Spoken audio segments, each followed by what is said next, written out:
The Chevy Colorado sure seems like a good proposition. With its terrific styling, exceptional off-road performance, and cutting-edge technology, it promises to be the best in the mid-size pickup truck segment.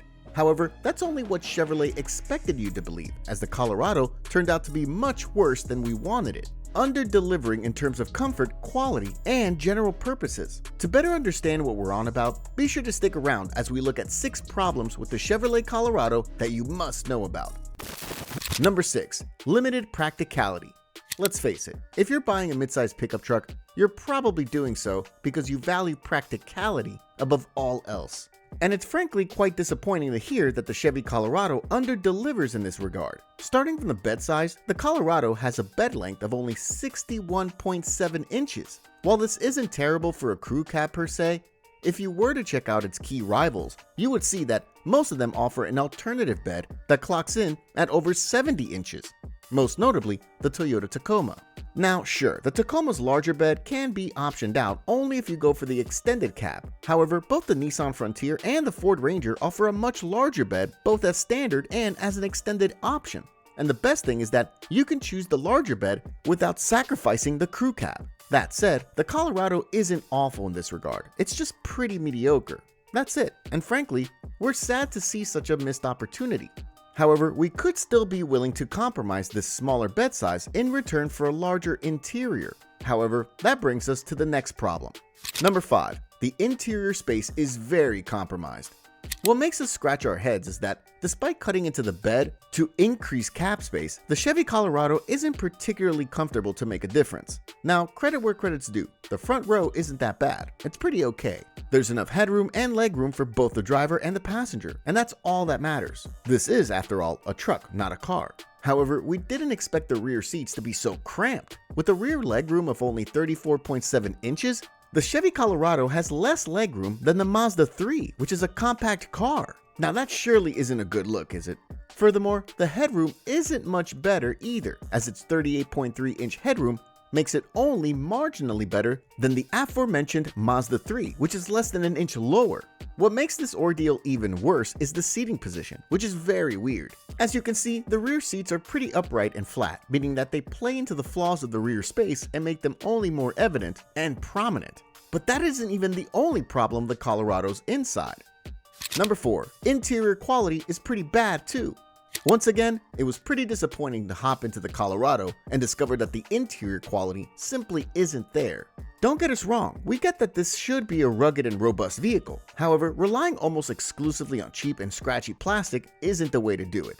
Honestly, if you were to check out any of its rivals, and especially the freshly redesigned Nissan Frontier, you'd be left in awe to discover how better built it is. The Tacoma and the Ranger aren't far off either, with much more soft touch materials and better fitment and overall quality. Now, speaking of fitment, the Colorado's interior fitment isn't very good either. There are a lot of panel gaps and a lot of bad fitments that result in squeaky interior trim. Not to mention that the cheap and flimsy switches also lower the overall experience. The worst thing about this is that it lets down the interior, as it's otherwise a pretty good experience. We'd like to double down on that. We believe that this is the best interior out of the bunch if you were to ignore the interior quality. The layout is very stylish, yet very ergonomic. And everything has been made with practicality in mind. Not to mention that the interior also offers fantastic tech, which is, unlike many of its competitors, very pleasant to use. We can't believe they would let down the interior on such a crucial detail as quality. Oh well, at least you can buy the GMC Canyon, which is practically the same vehicle, just better built, and well, more expensive. Number 3. It's exceptionally uncomfortable. In addition to the previous misdoings, the Colorado also suffers from an insufferable ride. You see, because of its extremely tall ride height, as well as the fact that it utilizes leaf springs in the back, which results in a very stiff ride. Now sure, thanks to the stiffer suspension, the truck is pretty good in the bends, and it's also very rigid off-road. However, the truck seriously suffers when going over potholes and road imperfections. Now sure, most pickup trucks aren't exactly comfortable per se. However, Chevy should have put more thought in, as the ride is simply way too crashy and jumpy. What's even worse is the fact that the seats aren't particularly comfortable either. They aren't that well padded. Honestly, if you want a more relaxed version, the Canyon once again presents itself as the better alternative, albeit it too isn't particularly great. Now, credit where credit's due. Because of the utilization of leaf springs, the Colorado is exceptionally capable when it comes down to towing. But the key component of towing is the powertrain. And that's where we hit another big problem. Number 2. The engines leave a lot to be desired. Honestly, we detest the fact that most pickup trucks have all started downsizing their engines. The Toyota Tacoma has exclusively inline 4s. The Ford Ranger is predominantly being made with an inline 4. And most other trucks have dropped their V6 engines in favor of the Turbo 4 engines. However, the quote-unquote trendsetter of this trend is the Chevrolet Colorado. It was the first modern midsize truck to be offered without a V6 powertrain. In its stead, you have only two options: a low-output 2.7-liter Turbo 4 pushing around 240 HP and a high-output version pushing out 310 HP. The weaker engine should be avoided at all costs, as it's very lackluster in terms of capability through and through. The stronger engine is pretty capable, however, you have to understand the fact that it is pretty unrefined. You see, because it's a 4-cylinder, it tends to be quite rough at higher RPM. And since it's a turbocharged unit, it practically requires the engine to run high. In addition, because it's a turbocharged engine and it's a smaller unit than most equivalently powerful, naturally aspirated V6s, the engine is quite a bit more strained, and you can expect it to be quite a bit less reliable than the more traditional unit. The worst thing is the fact that there's no hybrid on offer. The Colorado would seriously benefit from this because most of its rivals have already started introducing hybrids into their lineup. The Tacoma has a hybrid, the Ranger's about to get a hybrid, and those that don't have hybrids have V6s, like the Nissan Frontier. Number 1. It's just not a good all-rounder.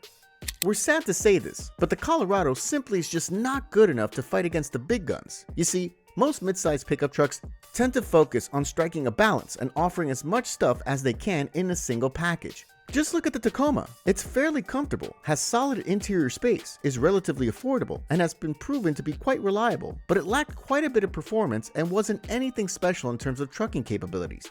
On the other hand, the Ranger has been considered the king of the class in terms of towing, while also offering a solidly comfortable ride, as well as solid practicality, and not to mention a good selection of engines. Then again, Fords aren't spectacularly reliable. What the Colorado should have done is check out the negatives of these vehicles and try and offer a superior alternative that eliminates them. Chevy didn't need to offer the best of the best, they just needed to strike a balance between the Tacoma and the Ranger to hit the jackpot. Instead, Chevy seems to have half-assed their effort, and instead of offering a competent rival to the aforementioned two, they offered a mediocre vehicle with no real evident benefits over them.